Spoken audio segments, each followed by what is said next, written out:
Health and Wellness. Welcome to the second hour of the show.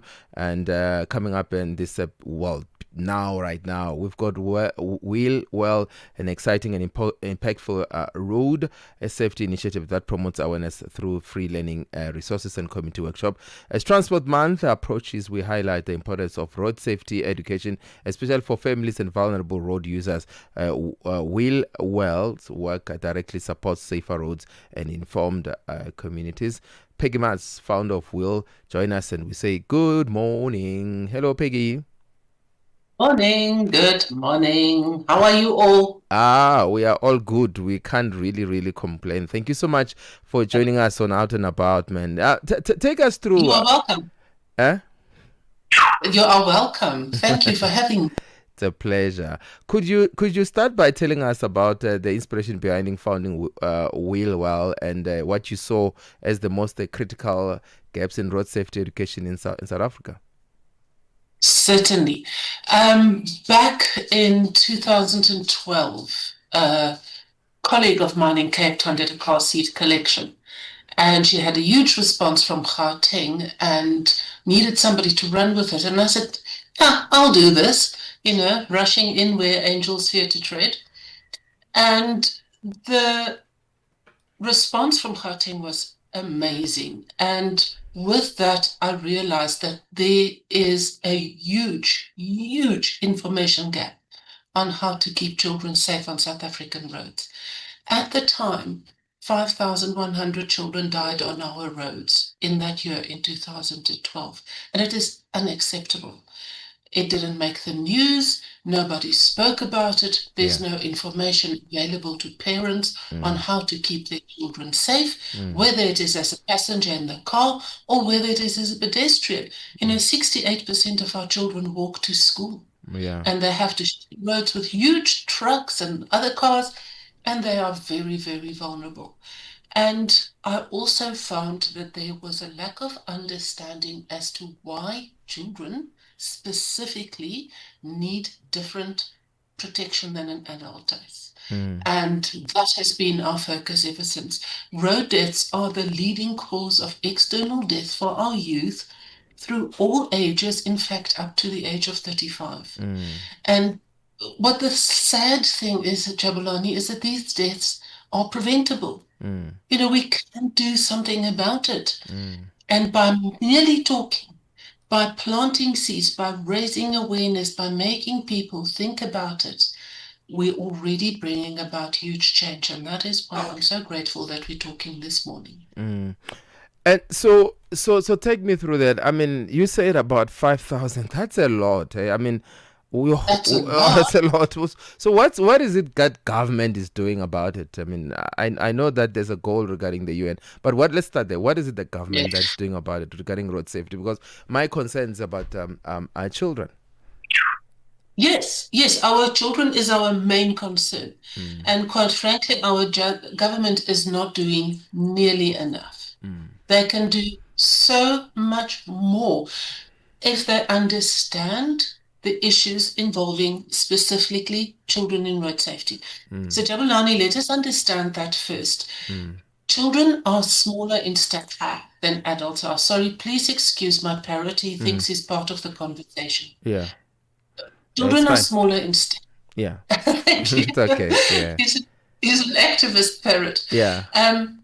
So children are smaller in stature, meaning that in a normal sedan vehicle driving, you will not see children in between the vehicles. Yeah. So children that is crossing, you will not see children once they pass in front of the car. Secondly, their bodies are far more vulnerable than that of an adult.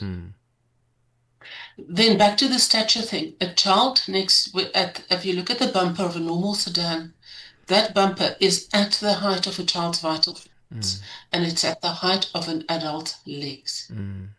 Big difference when it comes to a pedestrian collision.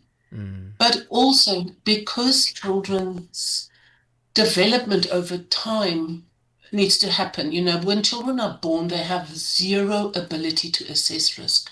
They simply do not know what is dangerous. And that ability is only fully formed at the age of 25. So putting children in a dangerous situation and they cannot assess that danger is troublesome. Yeah. It shouldn't be. And then expecting children to take responsibility of their own safety in that very situation is also not the right thing to do. So understanding that, knowing that, we know that children are exceptionally vulnerable within a vehicle during a crash. The seatbelts in the vehicle is designed for an adult, not for a child. I compare it to shoes. Your shoes does not fit your 4-year-old child. They need to grow into it still. The same goes for a seatbelt. They need to grow into it. So until they are tall enough to ride with over the seatbelt, they need to be an appropriate car seat. Yeah. And yeah. No, so excuse me, Peg. I've seen where sometimes you're in a car, right? And it's so heartbreaking, and I'll tell you why. Because you find that they're sitting with kids, right? And it's like, let's take it like an SUV. You've got an SUV and you are carrying a child in front, or a child is standing. My worry is that the impact, if anything can happen, the impact, it's huge. And when you try and call those you try and do some activism in the road, you become like a bad person, and what do we do in those type of situations? Because for me, it saddens me, it really saddens me, because and especially if you've got parents who are doing that, how do we make sure that we keep those types so that it doesn't happen? It is difficult, Javulani, because there's two reasons people are not using car seats. The first one is they're not aware of the safety that it gives your child. So that child standing between seats, they stand there because they don't fit on the seat. Children will sit where their knees bend comfortably over the edge of the seat. That means a small child will sit forward on the vehicle seat and the seatbelt cannot fit them. They also want to see what is going on. It's normal. But you're putting your child in a very, very dangerous situation.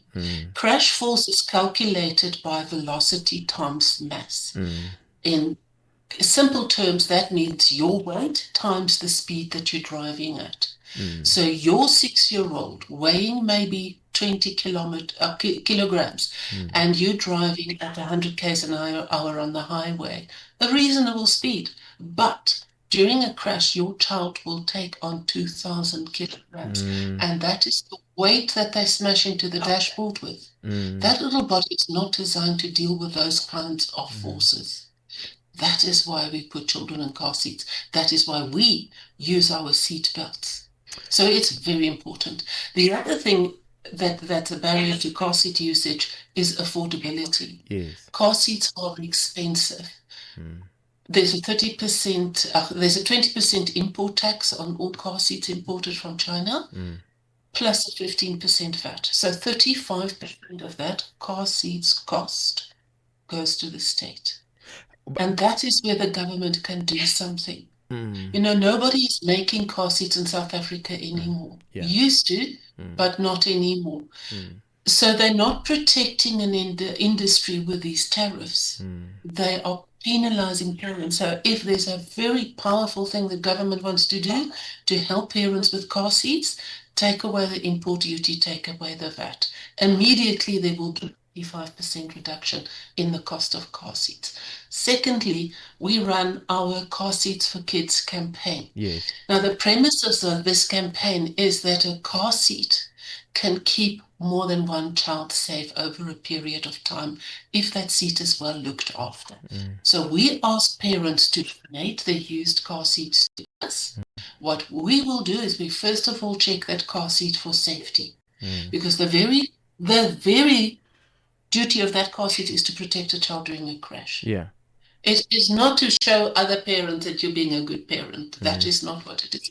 It's about safety during a crash. Then we will clean that seat thoroughly. We take everything off, everything gets cleaned, everything gets put together again. And then those seats are available to parents for a donation that they can afford. No amount prescribed. So to date, we've handed out nearly 12,000 car seats. 12,000. That's and you know what, Javulani, what is amazing? Those seats are donated to us. People give it to us freely so that another child from a less fortunate family can be safe. And what I can say, since 2012, child road deaths have been reduced to 1,200 and something. I don't have the exact amount. So it has come down by 77%. And I don't say it is all our work and we are absolutely the best.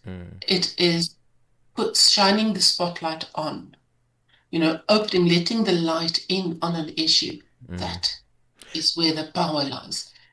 So, So so, yeah, is that the campaigns that you are also running, or do you have more campaigns that you are also doing? yes, I also really want you to yes. touch more on, we'll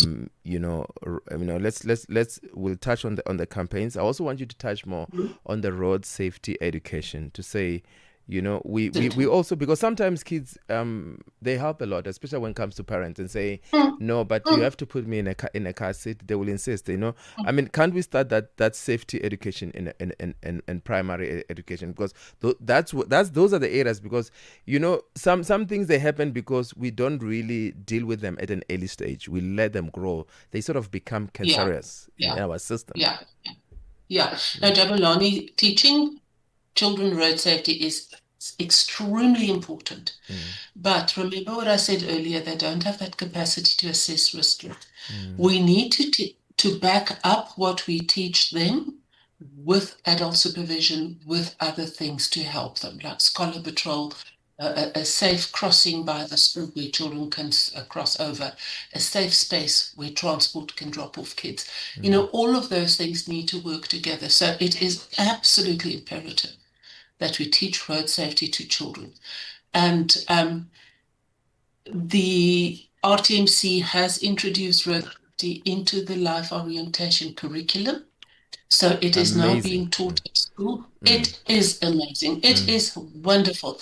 But it has to be backed up with other interventions as well. Could you expect that little 6-year-old to walk to school safely by him or herself?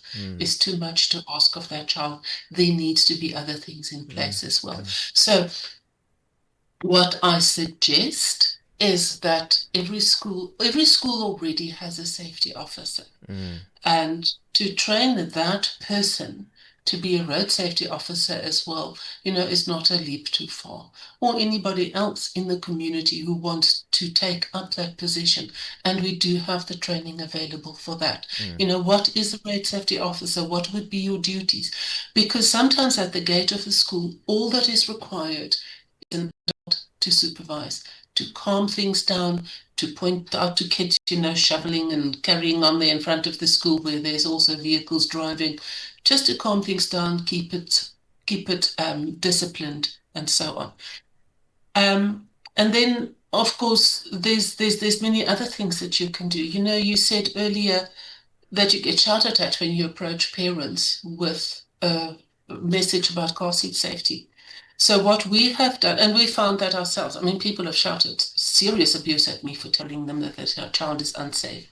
So let us spin that around. We have created posters that are available on our website. They're downloadable and printable. So put up posters at your preschool on car seats. There's quite a few to choose from. Put it up at your creche, put it up at the clinic where parents go, so that it becomes a positive way to reach people with the information. Because once somebody knows something, you can't unknow it, you know. So that is a wonderful way that parents and anybody who wants to help spread the message can do that. And of course, talk about it. Talk about it to parents. Talk about it to everybody like we do now.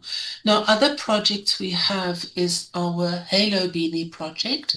This is a project specifically for our little pedestrians. Yes. Visibility is the major issue on why children get hit by vehicles. It's because the drivers don't see them.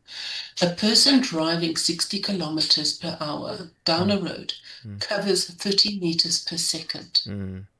So if there's a child walking to school in the dark, in a dark school uniform, the driver don't see them. Yeah. And the child stands no chance. So if you give that child visibility, then you change the dynamics immediately. But what you also change is that suddenly the drivers are aware, oh my goodness gracious me, there's children walking to school on this road. I've never realized it. So it has that magic as well. So what the Halo beanie is, it's a knitted beanie, knitted by gogos in the community for the children in their community, and it has visibility yarn incorporated into the wool. That is the same reflective gear that you see on workwear that men wear. You know, it's got the bands on the arms and across the legs to make them on their blue overalls. It is that very same material, but a very thin little ribbon that we knit and crochet into the beanie. And that then gives visibility to the child because the light of the headlight reflects on that back to the driver. So instead of seeing a child maybe at 30 meters in the dark, you can now see a child at up to 180 meters, giving a driver much more time to react and respond to seeing children on the side of the road. And how these beanies work is that we put a pack together in a beautiful calico bag with enough material in to knit 100 beanies. And a pack like that cost 3,000 Rand. Wow. So for 30 Rand, a beanie can be knitted for a child, and that child is safe walking to school. And you're giving a child warmth, a bright, happy beanie to wear in the winter. Because dangerous times for pedestrians are, of course, in the morning when it is still dark and everybody is commuting to work, but also late afternoons and over the weekends. Beanie is something that a child will wear. It is not something that they will take off when they play around and when they get busy. So that is why we decided on beanies, and also because this way we bring in the community. You know, the gogos that we have knitting the beanies, they absolutely love it because they feel they're still contributing to the community. And then they are the ones that police the kids as well, you know, pointing out, hey, I knitted you a beanie. Why are you not wearing it? Put it on when you walk in the suburb. Because I know what it looks like in informal and lower income communities. I've been there often enough to know that there are no safe sidewalks, that the roads are full of potholes and construction projects that's never finished, etc., etc., etc. So let us equip our kids with something that gives them visibility, and that is our Halo beanies. When it comes to children in school, I just wanted to come in there because I wanted to ask you, the Transport Month. What is your involvement, Peggy, regarding the Transport Month approaching in October in South Africa? And also I wanted to alert you on something, is that you know, if you look at schools, you spoke about safety officers, you know, especially I mean, in the area where I'm in Johannesburg, South Africa, in the area where when you look at schools have got safety officers, and you can tell that they really take road safety education. There's about 2 or 3 people supervising there. Talk to us about your involvement on Transport Month, you know, your foundation. Thank you. A Transport Month is very, very important because it's a month that we focus sharply on all the different types of transport available in South Africa. And what we do, we are busy now with a huge car seat collection through a company called Peg Perego. It's a distributor of car seats here in South Africa, to collect as many car seats as we can so that we can clean them and hand them out during Transport Month. And we will, of course, do car seat handouts as well. And at these handouts, we don't just give a parent a car seat, because the magic is not just in that. We show them how to use this car seat. We show them how to install it, answer all their questions, and you know, make sure that they can use this car seat confidently, because in using the car seat correctly, that is where the safety lies. And I just want to touch on our children in school transport as well. There we have a serious issue with our children's school transport. Just recently, there was a a minibus taxi that drove into a creche in Pietermaritzburg.